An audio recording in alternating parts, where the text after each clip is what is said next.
This is the personnel file that belongs to the teacher, Andy Rivas, the now former Sac City Unified substitute teacher. These files contain numerous confidential complaints written by staff and students.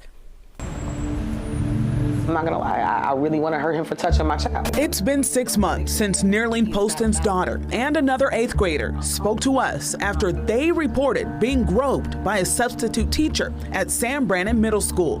Since then, KCRA 3 Investigates has been digging into Andy Rivas, the now former Sac City Unified substitute teacher.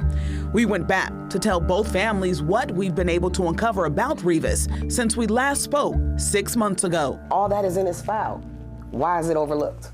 It's concerning. Following the allegations against Andy Rivas while at Sam Brannan, KCRA 3 Investigates uncovered 19 other complaints against the former substitute teacher.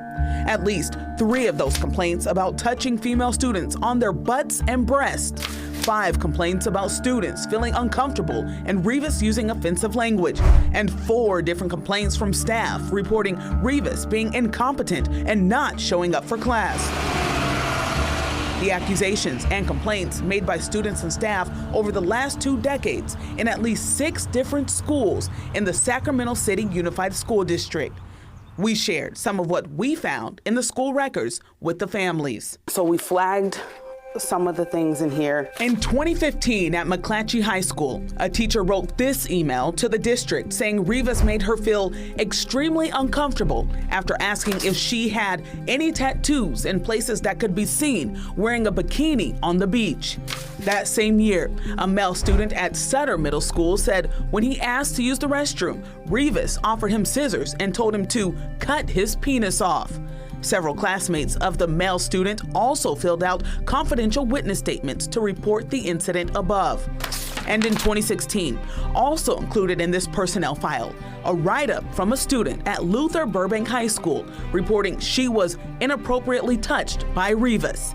I read some of the Luther Burbank students' accounts from that day to Nerlene. And said, you know I've had a crush on you, right? I've liked you ever since I first saw you. I said, okay. I opened the door and he smacked my butt and said, bye. They just need to lock him up, throw away the key. We reached out to Rivas to get his side of the story. Using a phone number and address listed online, we called and knocked on the door, but couldn't reach him. Despite all reports of groping and the other accusations and complaints, Rivas was still allowed to teach until November 2022. If actions were taken sooner against this teacher, would this have happened to your daughter? No. Did the school district fail to protect your daughter? Yes, they did. Yes, they did. They failed to protect all these kids. They failed to protect their staff as well. We spoke with the other 8th grader, whose identity we're keeping confidential, and her mother, Latoya. Something should have been done. Like, this should have never happened. I'm completely livid. I'm hurt as a parent, as a person, as a member of the community. I'm disappointed with the school district. The district tells us Rivas was released from the district in November, 1 week after the allegations at Sam Brannan. The principal filed a police report. Also, 1 week later, we asked why action wasn't taken earlier after the very first report of groping was reported years ago. In a statement, the district said, "We deeply regret that a substitute teacher behaved inappropriately towards students. Such behavior is unacceptable, but it is especially reprehensible when a trusted adult mistreats students." It went on to say, the district has taken a number of actions to make changes and improvements to its reporting protocols. No, because I don't believe that that's true accountability. It's more like apologize, or I'm sorry that I got caught. I'm not sorry for the crime that was committed or the actual incident. What do you want from the school district? Justice. I don't want him teaching. I want them to start doing thorough checks. An attorney is representing both Nerlene and Latoya on a claim for damages filed against Sac City Unified School District. So you generally try and resolve it prior to going to court if you can. But if not, We're going to sue the school district for negligent hiring, supervision, retention, and child sexual abuse. A spokesperson confirmed to KCRA the district is following the law and its policies regarding processing claims against the district and is working to gather more information on the claims. Sac City Unified School District is also encouraging students or staff to contact its human resources team if there are any other incidents related to Andy Rivas. Now, Sacramento Police also confirms it has been investigating Andy Rivas since November. And as of today, Sac PD has not charged Rivas with anything or made any arrests in this case. And also to add, the Commission on Teacher Credentialing is also investigating.